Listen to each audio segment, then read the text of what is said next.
ನಮಸ್ಕಾರ, ನ್ಯೂಸ್ 26ಗೆ ಸ್ವಾಗತ. ಶ್ರೀರಾಂಪುರ ಪೊಲೀಸ್ ಸ್ಟೇಷನ್ನಲ್ಲಿ ಜನರಿಗೆ ಜಾಗೃತಿ ಮೂಡಿಸಲು ಮತ್ತು ಅಲ್ಲಿನ ಜನಗಳ ಕುಂದುಕೊರತೆಗಳ ಬಗ್ಗೆ ಶ್ರೀರಾಂಪುರ ಸ್ಟೇಷನ್ನಲ್ಲಿ ಸಭೆಯನ್ನ ಕರೆಯಲಾಗಿತ್ತು. ಪೊಲೀಸ್ ಇನ್ಸ್ಪೆಕ್ಟರ್ ಶ್ರೀ ಪೋಣಚಾರ್ ಅವರು ಸಭೆಯನ್ನ ಏರ್ಪಡಿಸಿದ್ದು, ಸ್ಥಳೀಯರು, ಮುಖಂಡರು, ಸಮಾಜ ಸೇವಕರು ಮತ್ತು ಕೋಮದನ್ರವರು ಇನ್ನು ಮುಂತಾದವರು ಈ ಸಭೆಯಲ್ಲಿ ಭಾಗಿಯಾಗಿದ್ದರು.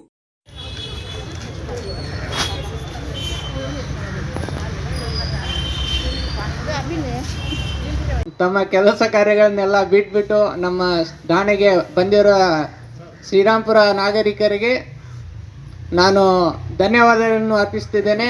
ಆಮೇಲೆ ಕೆಲವು ನಮ್ಮ SC/ST ಮುಖಂಡರು ಎಲ್ಲ ಬಂದಿದ್ದೀರಾ, ಓಕೆ, ಅವರಿಗೂ ಎಲ್ಲ ಧನ್ಯವಾದಗಳು. ಎಸ್ಪೆಷಲಿ ನಾನ್ SC/ST ಜನಗಳು ಯಾರಾದ್ರು ಬಂದಿದ್ರು ಕೂಡ ನಮ್ಗೇನು ತೊಂದರೆ ಇಲ್ಲ, ಅವರಿಗೂ ಎಲ್ಲ ಧನ್ಯವಾದಗಳು. ಬನ್ನಿ, SC/ST ಜೊತೆ ನಾನ್ SC/ST ಬಂದರೂ ಏನು ತೊಂದರೆ ಇಲ್ಲ, ನಿಮ್ಮದು ಸಮಸ್ಯೆಗಳನ್ನ ಹೇಳ್ಬೋದು. ಸೊ ಈ ಸಭೆಗೆ ಆಗಮಿಸಕ್ಕಂಥ ತಾವೆಲ್ಲರೂ ಕೂಡ ತಮ್ಮ ತಮ್ಮ ಏರಿಯಾದಲ್ಲಿ ತಮಗೆ ಪರ್ಸನಲ್ ಆಗಿ ಏನೇ ಸಮಸ್ಯೆಗಳಿದ್ರು ಕೂಡ ನಮ್ಮಲ್ಲಿ ಸಾಹೇಬರಲ್ಲಿ ಕೇಳ್ಕೊಳ್ಬೇಕಂತ ತಮಗೆ ಕೇಳ್ಕೊಳ್ತಾ ಇದ್ದೀನಿ. ನಾನು ಇದು ಒಂದು 100 ಸಲ ಹೇಳಿದ್ದೀನಿ, ದಯವಿಟ್ಟು ಟ್ರಾಫಿಕ್ ಅವ್ರನ್ನ ನೀವು ಕರೆಸಿ ಒಂದು ಸಲ ನೀವು ಇದು ಮಾಡಿದ್ರೆ ಚೆನ್ನಾಗಿರುತ್ತೆ. ಯಾಕಂದರೆ ಬೆಳಗ್ಗೆ 7 ಗಂಟೆಗೆ ಬನ್ನಿ, 8 ಗಂಟೆಗೆ ಬನ್ನಿ, ಅವರೇ ಹಾಲು ತರಕ್ಕೆ ಬರ್ತಾ ಇದ್ದಾರೆ. ರಾತ್ರಿ 10 ಗಂಟೆಗೆ ನೋಡಿ ಅವರೇ ಗಾಡಿ ಓಡಿಸ್ತಾರೆ, 3 ಜನ ಬರ್ತಾರೆ. ಎಲ್ಲ 10, 12, 14 ಅನಾಹುತ ಆದರೆ ಏನೂ ಇಲ್ಲ, ಅವ್ರ ಮನೆಗೆ ಏನೂ ಬರೋದೇ ಇಲ್ಲ. ಇದನ್ನು ಏನಾದರೂ ಮಾಡಿ ತಪ್ಪಬೇಕಂತ ನಿಮ್ಮನ್ನು ಕೇಳ್ಕೊಳ್ತಾ ಇದ್ದೀನಿ ಸರ್. ಭಾಳ ಟೈಮ್ ಹೇಳಿದ್ದೀನಿ, ದಯವಿಟ್ಟು ಇದನ್ನು ಒಂದು ಸುಮಾರು 5.5 ಲಕ್ಷ ಮೊಬೈಲು ಕಳ್ತನ ಆಗಿರುತ್ತೆ. ಈ ಭಾಗದಲ್ಲಿ ಎಷ್ಟೋ ಜನಕ್ಕೆ ಮೊಬೈಲು ಮಿಸ್ ಆಗಿರುತ್ತೆ. ನಮ್ಮ ಇನ್ಸ್ಪೆಕ್ಟರ್ ಅವರು, ನಮ್ಮ ಶ್ರೀರಾಂಪುರ ಸಿಬ್ಬಂದಿಯವರು ಒಳ್ಳೆ ಯಶಸ್ವಿಯಾಗಿ ಕಾರ್ಯಾಚರಣೆ ಮಾಡಿ ಅರೆಸ್ಟ್ ಮಾಡಿ ಅವರು ಯಾರ್ಯಾರು ಮೊಬೈಲ್ ಮಿಸ್ ಆಗಿದೆ ಅವ್ರಿಗೆ ಕೊಟ್ಟಿರ್ತಾರೆ. ಅವರಿಗೆ ನಮ್ಮ ಶ್ರೀರಾಂಪುರ ಠಾಣೆ ಪರವಾಗಿ ತಮಗೆ ಧನ್ಯವಾದ ತಿಳಿಸ್ತಾ ಇದ್ದೀವಿ. ಒಳ್ಳೆ ಸೇವೆ ಮಾಡಿದ್ದೀರಾ. ಹೆಚ್ಚಿನ ಇನ್ನು ನಮ್ಮ ಶ್ರೀರಾಂಪುರ ಜಾಗದಲ್ಲಿ ದಲಿತರು ಹೆಚ್ಚಿನ ಜನ ಕೆಲಸ ಮಾಡ್ತಾ ಇದ್ದಾರೆ. ಗ್ಯಾರೇಜ್ ಕೆಲಸ ಮಾಡ್ತಾರೆ, ಕಂಬಿ ಕೆಲಸ ಮಾಡ್ತಾರೆ, ಪೇಂಟ್ ಕೆಲಸ ಮಾಡ್ತಾರೆ, ಅನ್ಎಜುಕೇಟೆಡ್ ಇರ್ತಾರೆ. ಕಾನೂನು ಎಲ್ಲರಿಗೂ ಒಂದೇ, ಆದರೆ ಸಣ್ಣ ಪುಟ್ಟ ನಡೀತಾ ಇರುತ್ತೆ ಇಲ್ಲಿ. ಆಮೇಲೆ ಗಂಜಾ, ಹಲವಾರು ಭಾಗದಲ್ಲಿ ಗಂಜಾ ನಡೀತಾ ಇದ್ರು ಕೂಡ ನಮ್ಮ ಸಾಹೇಬರು ಬಂದು ಒಳ್ಳೆ ಟೈಟ್ ಮಾಡಿ ನಮ್ಮ ಕ್ರೈಮ್ ಸಿಬ್ಬಂದಿಯವರು ಕೂಡ ಒಳ್ಳೆ ಕೆಲಸ ಮಾಡ್ಕೊಂಬರ್ತಾ ಇದ್ದಾರೆ.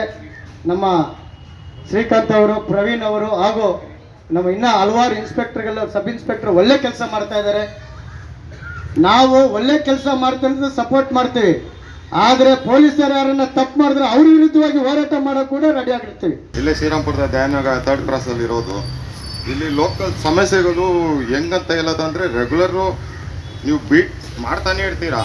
ಈ ಧ್ಯಾನ್ ನಗರ 2nd ಕ್ರಾಸಿಂದ ಹಿಡ್ದು 7th ಕ್ರಾಸ್ ತನಕ ಕನ್ಸರೆನ್ಸಿ ಬರುತ್ತೆ, ದೊಡ್ಡಮೂರಿ ಕನ್ಸರೆನ್ಸಿ. ಅದಕ್ಕೆ ಕನ್ಸರೆನ್ಸಿಗೆ ಅವರು ಕಾಂಕ್ರೀಟ್ ಸಿಮೆಂಟ್ ಹಾಕೋರೆ.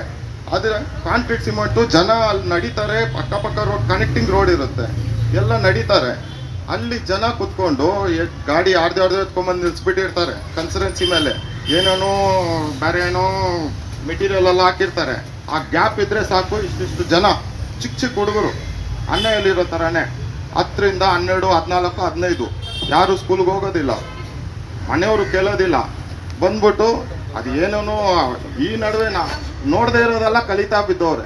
ನಾವು ಜೋರು ಆವಾಜ್ ಮಾಡಿದ್ರೆ ದೂರದಿಂದ ಹೋಗಿ ಗುರಾಯಿಸ್ತಾರೆ. ನೋಡಿದ್ರೆ ಅವ್ರ ಅಪ್ಪ ಅಮ್ಮ ಎಲ್ಲ ನಮಗೆ ಪರಿಚಯ ಇರ್ತಾರೆ, ಏನು ಮಾಡೋಕ್ಕೂ ಆಗೋದಿಲ್ಲ. ಏನು ಅಟ್ಲೀಸ್ಟ್ ಡೈಲಿ ಒಂದು 9 to 10 o'clock ಒಂದು ರೆಗ್ಯುಲರ್ ಒಂದು ಬೀಟ್ ಮಾಡಿ ಸರ್. ಸೇವಕರ ಶಾಲೆ ಮುಂದೆ ಹಲವಾರು ಗಾಡಿಗಳು ನಿಂತಿರುತ್ತೆ ಸರ್, ವ್ಯಾನ್ಗಳು ಗಾಡಿಗಳೆಲ್ಲ ನಿಂತಿದೆ. ಅದ್ರಲ್ಲಿ ನಿಂತ್ಕೊಂಡು ಏನೇನೇ ಮಾಡ್ತಾರೆ ರಾತ್ರಿ ಹೊತ್ತು. ನಾವು ರೌಂಡ್ಸ್ ಮಾಡ್ತೀವಿ, ನಾವು ನೋಡ್ತೀವಿ. ಅಲ್ಲಿ ಅಂಬೇಡ್ಕರ್ ಪ್ರತಿಮಾ ಪಕ್ಕ ಅಲ್ಲಿ ಚೇರ್ ಹಾಕಿದ್ದಾರೆ, ಜನ ಕೂತ್ಕೊಂಡು ನೋಡಿದ್ರೆ ಅಲ್ಲಿ ಕೂತ್ಕೊಂಡು ಏನೇನು ಮಾಡ್ತಾರೆ, ಎಲ್ಲೇ ಹೊಡೆಗಳು ಎಲ್ಲ ಮಾಡ್ಕೊಂಡಿದ್ದಾರೆ. ಮತ್ತು ಗಾಂಜಾ ಹೇಳ್ತಾರೆ, ಅದು ಕೂಡ ನಡೀತಾ ಇದೆ. ಅದು ಸ್ವಲ್ಪ ಆ ಗಾಡಿಗೆ ರಿಮೋಟ್ ಮಾಡಬೇಕು. ಟ್ರಾಫಿಕ್ ಅವ್ರಿಗೆ ನಾವು ಮಲ್ಲೇಶ್ವರಿಗೆ ಲೆಟ್ರ್ ಕೊಟ್ಟಿದ್ದೀವಿ, ಇನ್ನೂ ಮಾಡಿಲ್ಲ. ಇವಾಗ ಆ ಮರ ಕಟ್ ಮಾಡೋಕ್ಕೆ ಕಾರ್ಪೊರೇಷನ್ ಲೆಟ್ರ್ ಕೊಟ್ಟಿದ್ದೀವಿ, ಅದನ್ನು ಬಂದು ಕಟ್ ಮಾಡೋಕ್ಕೆ ಬರ್ತಾರೆ ನೆಕ್ಸ್ಟ್ ವೀಕ್. ಬರುವಾಗ ತಾವು ಸಹಾಯ ಮಾಡಬೇಕಂತ ಆಮೇಲೆ ಬೇಡ್ಕೊಳ್ತೀವಿ ಸರ್. ಅದೇ ರೀತಿಯಲ್ಲಿ ಅಲ್ಲಿ ಲೈಟೂ ಬರ್ತಾ ಇಲ್ಲ ಸರ್, ಆ ಲೈನೆಲ್ಲ ಲೈಟ್ ಇಲ್ಲ. ನಾವು ಬೆಸ್ಕಾಂ ಅವ್ರು ಕೂಡ ಹೇಳಿದ್ದೀವಿ, ಸರ್ ನಾಳೆ ಮಾಡ್ತೀನಿ, ಇನ್ನೂ ಇದುವರೆಗೂ ಮಾಡಿಲ್ಲ. ಬಂದರೆ ಯಾವ ವಿಷಯ ಬಂದ್ರೂ ಸ್ಪಾಟ್ನಲ್ಲಿ ಕೆಲಸ ಮಾಡ್ತಾರೆ. ಏನು ವಿಷಯ ಇದ್ರೂ ಸ್ಪಾಟ್ನಲ್ಲಿ ಹೋಗ್ಬಿಟ್ಟು ಏನಿದೆ, ಯಾರ ಹತ್ರ ಕಳಿಸ್ಬೇಕು, ಯಾವ ವಿಷಯ ಇದೆ ಅಂತ ಮಾಡ್ತಾರೆ. ಇಲ್ಲಿ ಬಂದು ಮದಪ ತೋಟದಲ್ಲಿ ಮೋರಿ ಇದೆ, ಮೋರಿ ಮೇಲೆ ಗಿರ್ಲು ಹಾಕಿದ್ದಾರೆ. ಗಿರ್ಲ್ ಮೇಲೆ ಎಲ್ಲ ಜನ ಎಲ್ಲ ಹೋಗಿ ನೈಟ್ನಲ್ಲಿ ಬಂದು ಎಣ್ಣೆ ಹೊಡೆಯೋದು, ಗಾಂಜಾ ಹೊಡೆಯೋದೆಲ್ಲ ಅಲ್ಲಿ ಮಾಡ್ತಾ ಇದ್ದಾರೆ ಭಾಷಬ್ದು ಮದಪ ತೋಟ ಹತ್ರ. ಇವಾಗ ಗಾಂಜಾ ಎಲ್ಲ ಕಡಿಮೆ ಆಗಿದೆ. ಇವಾಗ ಬಂದ್ಬಿಟ್ಟು ಏನು ಪ್ರಾಬ್ಲಮ್ ಇಲ್ಲ. ಧೈರ್ಯವಾಗಿ ಸ್ಟೇಷನ್ಗೆ ಬರ್ತೀವಿ, ಧೈರ್ಯವಾಗಿ ಒಳ್ಳೇದು ಮಾಡ್ತಾರೆ ಸಾಹೇಬ್ರು ಅಂತ ನಾವು ಬಂದು ಇಲ್ಲಿ ಬಂದು ಕೆಲಸ ಮಾಡ್ಕೊಂಡು ಹೋಗ್ತೀವಿ ಸರ್. 96, 97 ಬಾಡಲ್ಲೆಲ್ಲ ಫುಲ್ ಮಕ್ಕಳು 14 ವರ್ಷ, 15 ವರ್ಷ, 17 ವರ್ಷ ಈ ಥರ ಮಕ್ಕಳು ಗಾಂಜಾ ಇದಕ್ಕೆ ತುಂಬ ಅಡಿಕ್ಟ್ ಆಗಿದ್ದಾರೆ ಸರ್. ಅದು ಮೇಯ್ನ್ ಸ್ವಲ್ಪ ಕಂಟ್ರೋಲ್ ಮಾಡ್ಬೇಕು ಸರ್. ಎಲ್ಲ 14, 15, 16 ವರ್ಷ, 20 ವರ್ಷ ಒಳಗಡೆ ತುಂಬ ಮಕ್ಕಳು ಆ ಥರ ತುಂಬ ಅಡಿಕ್ಟ್ ಆಗ್ತಾ ಇದ್ದಾರೆ ಸರ್. ಅದಕ್ಕೆ ಸಂಬಂಧಪಟ್ಟಂಗೆ ನಾವು ಈಗ ಹಲವಾರು ಪ್ರಕರಣಗಳನ್ನು ಕೂಡ ದಾಖಲಿಸ್ತಿದ್ದೀವಿ. ಸಂಬಂಧಪಟ್ಟವ್ರಿಗೆ ಅರೆಸ್ಟ್ ಮಾಡಿ ಜೈಲಿಗೆ ಕೂಡ ಕಳಿಸಿದ್ದೀವಿ. ಇದು ಕೂಡ ನಮಗೇನಂದ್ರೆ ಈಗ ಅದು ಸಂಬಂಧಪಟ್ಟಂಗೆ ನಿರಂತರವಾಗಿ ಈ ಕೆಲಸಗಳು ನಡೀತಾ ಇರುತ್ತೆ. ಅದರ ಜೊತೆಗೆ ಜನಗಳಿಗೂ ಸ್ವಲ್ಪ ಅರಿವು ಇರಬೇಕು, ಸ್ವಲ್ಪ ಜಾಗೃತಿ ಆಗಬೇಕು. ಅವರು ಸ್ವಲ್ಪ ಅಂದರೆ ಎಜುಕೇಟ್ ಆಗಬೇಕು. ಎಲ್ಲಿವರೆಗೆ ಇದು ಅವ್ರಿಗೆ ತಿಳುವಳಿಕೆ ಬರಲ್ಲ. ನಾವೇನು ಮಾಡ್ಬೋದು, ಸಂಬಂಧಪಟ್ಟವ್ರ ಮೇಲೆ ನಾವು ಯಾರು ಗಾಂಜಾ ಮಾರ್ತಾ ಇದ್ದಾರೆ ಅಥವಾ ಸೇರ್ತಾ ಇದ್ದಾರೆ ಅಂಥವ್ರಿಗೆ ನಾವು ಸೇರ್ತಿರೋರಿಗೆ ಬುದ್ಧಿವಾದ ಹೇಳ್ಬೋದು, ಅವ್ರಿಗೆ ಜಾಗೃತಿ ಮೂಡಿಸ್ಬೋದು. ಮಾರ್ತಿರೋ ಸಂಬಂಧಪಟ್ಟಂಗೆ ಕಾನೂನು ಕೈಗೊಂಡು ಅವ್ರಿಗೆ ನಾವು ಅರೆಸ್ಟ್ ಮಾಡಿ ಜೈಲಿಗೆ ಕಳಿಸ್ತಾ ಇದ್ದೀವಿ. ಈಗ ಅದಕ್ಕೆ ಜನಗಳು ಕೂಡ ಸಪೋರ್ಟ್ ಮಾಡಬೇಕು. ಪಬ್ಲಿಕ್ ಸಪೋರ್ಟ್ ಕೂಡ ಅಷ್ಟೇ ನಮಗೆ ಇಂಪಾರ್ಟೆಂಟ್ ಇದೆ. ಈಗ ನನಗೇನು ಸಂಬಂಧ ಇಲ್ಲ ಅಂತ ಕೂತ್ಕೊಂಡ್ಬಿಟ್ರು ಆಗಲ್ಲ. ಅವ್ರ ಮನೆಯಿಂದನೇ ಶುರು ಆಗಬೇಕು. ಅದು ಅವರಿಗೆ ಅರಿವು ಮೂಡಿಸ್ಬೇಕು. ಅದಕ್ಕೆ ಅಡಿಕ್ಟ್ ಆಗಿರೋರು ಸಂಬಂಧಪಟ್ಟಂಗೆ ರಿಹ್ಯಾಬಿಲಿಟೇಷನ್ ಸೆಂಟರ್ಗೆ ಕಳಿಸಿ ಅವ್ರಿಗೆ ಇದಕ್ಕೆ ಏನಂದರೆ ಮೇನ್ ಸ್ಟ್ರೀಮ್ ಬರೋಂಗೆ ಮಾಡಬೇಕಾಗ್ತದೆ. ಕೇಸ್ ಸಂಬಂಧಪಟ್ಟಂಗೆ ನಾವು ಏನು ಮಾಡಬೇಕು ಎಲ್ಲ ಮಾಡ್ತಾಯಿದ್ದೀವಿ. ಪ್ರಕರಣ ದಾಖಲಿಸಿ ಮಾಡ್ತಾಯಿದ್ದೀವಿ, ಮುಂದೆ ಕೂಡ ಮಾಡ್ತೀವಿ. ಈ ಸಂಬಂಧಪಟ್ಟಂಗೆ ನಿಮ್ಗೆ ಏನೇ ಮಾಹಿತಿ ಇದ್ದರೂ 112ಗೆ ಫೋನ್ ಮಾಡಿ. ನನ್ನ ನಂಬರ್ ಕೂಡ ನಿಮ್ಮ ಹತ್ರ ಇದೆ, 9480801321. ಎನಿ ಟೈಮ್ ಯಾವಾಗ ಬೇಕಾದರೂ 24 ಅವರ್ಸಲ್ಲಿ ಯಾವಾಗ ಬೇಕಾದ್ರೆ ನೀವು ನಮಗೆ ಫೋನ್ ಮಾಡ್ಬೋದು. ಇಮಿಡಿಯೇಟಾಗಿ ನಮ್ಮ ಕ್ರೈಮ್ ಸ್ಟಾಫು ನಾವು ಸ್ಪಂದಿಸ್ತೀವಿ. ಸಂಬಂಧಪಟ್ಟಂಥ ಏನು ಕಾನೂನು ಕ್ರಮ ಕೈಗೊಳ್ತೀವಿ.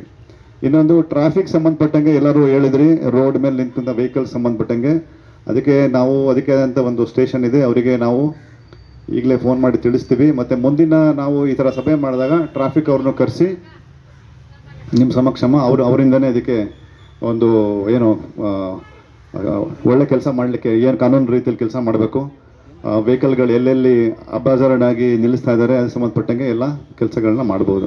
ಅದು ಮೇನ್ ಇವೆರಡು ಪಾಯಿಂಟ್ಗಳನ್ನ ನೀವು ಹೇಳ್ತಾ ಇದ್ರಿ.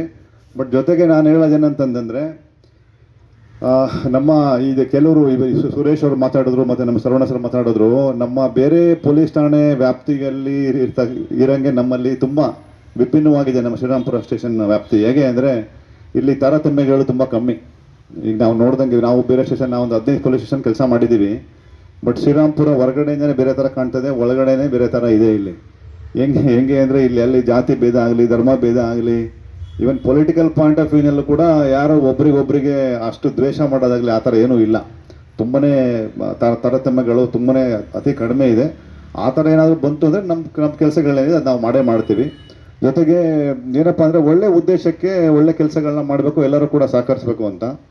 ಜೊತೆಗೆ ದೌರ್ಜನ್ಯ ಅನ್ನೋದು ಎಲ್ಲ ವರ್ಗಗಳಲ್ಲೂ ಇದೆ. ನಿಮ್ಗೆ ಗೊತ್ತಿರ್ಬೋದು, ಮನೆಯಲ್ಲಿ ದೌರ್ಜನ್ಯಗಳು ಎಲ್ಲಿವರೆಗೆ ಯಾವಾಗ ದೌರ್ಜನ್ಯ ಕಡಿಮೆ ಆಗುತ್ತೆ ನಿಮ್ಗೆ ಗೊತ್ತಿದೆ. ನೀವು ಸದೃಢರಾಗಬೇಕು ಆರ್ಥಿಕವಾಗಿ. ಆಮೇಲೆ ಏನು ಆವಾಗ ಸಾಮಾಜಿಕವಾಗಿ ತಾನೇ ಸರಿ ಹೋಗ್ತದೆ.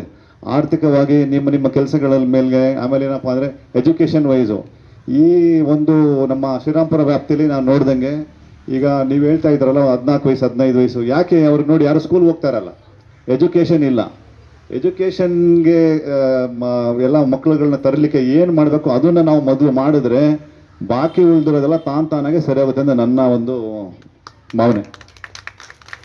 ಎಜುಕೇಷನ್ ಬಂತು ಅಂತಂದರೆ ಆಟೋಮೆಟಿಕ್ ಆಗಿ ಎಲ್ಲರೂ ಈ ಬಾಕಿ ಅಫೆನ್ಸ್ಗಳೇನು ನಡೀತಾ ಇದ್ದಾವೆ, ಗಾಂಜಾ ಇರ್ಬೋದು ಮತ್ತೊಂದು ಎಲ್ಲ ತಾನೇ ಕಡಿಮೆ ಆಗ್ತದೆ. ಅದನ್ನು ಮಾಡಲಿಕ್ಕೆ ಏನು ಪ್ರಯತ್ನ ಮಾಡಬೇಕು ಅದೆಲ್ಲ ಸೇರಿಕೊಂಡು ನೀವುಗಳು ಮಾಡಬೇಕು. ನಮ್ಮ ಕಡೆಯಿಂದ ಏನು ಸಹಾಯ ಬೇಕು ಪೊಲೀಸ್ ಕಡೆಯಿಂದ 100% ನಾವು ಮಾಡ್ತೀವಿ. ಯಾರ್ದು ಫೋನ್? ಅದೇ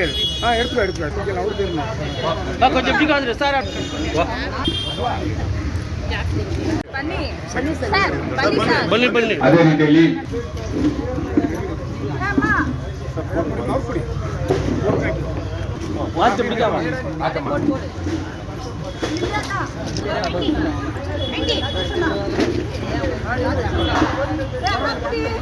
ಇದಾಗಿತ್ತು ಲೇಟೆಸ್ಟ್ ಅಪ್ಡೇಟ್ಸ್. ಇನ್ನಷ್ಟು ಸುದ್ದಿಗಾಗಿ ನೋಡ್ತಾ ಇರಿ News 26 ಕನ್ನಡ. ನಾವು ನಿಮ್ಮೊಂದಿಗೆ.